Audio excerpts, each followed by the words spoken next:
but are we raising our families with the residue? Yes, I said residue. With the residue that has been left on us, stained on us, marked on us because of generations before us? This is the question. I'm out here doing things because of somebody who lived way before me that I know nothing about.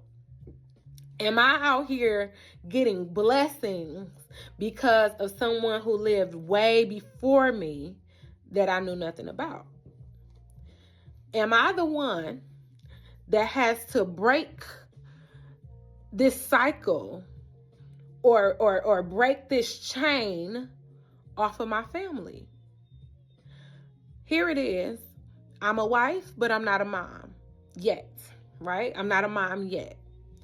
Now, from what I know about my father, what I know about my mom, what I know about my grandmother and my great-grandmother, I don't want my child, I don't want my son, I don't want my daughter coming into this world having to deal with the sins, the effects of the sins that came from a great-great-grandmother they never met.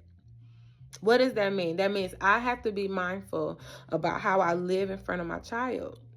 I have to be mindful about how I live in front of my nieces and nephews. I have to be mindful about the fact that I am living in such a way that God is getting total glory. God is getting total honor out of my life. Here it is. Notice that the scripture says that the entire family will be affected.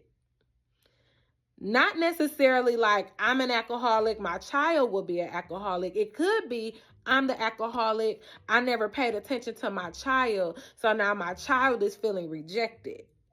Ooh-wee. How many times do we deal with that?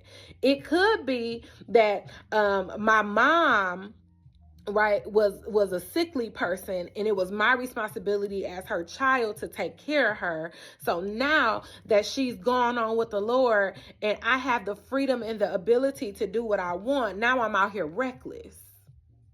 I don't know what that looks like for you. If that's not your story, and you've seen family members who have walked with Christ and you are still walking with them, that's a blessing. We see that in the scripture with Timothy, right? Timothy's grandmother, his mother, both followed the Lord, and he followed in their footsteps. And here we are hundreds of generations later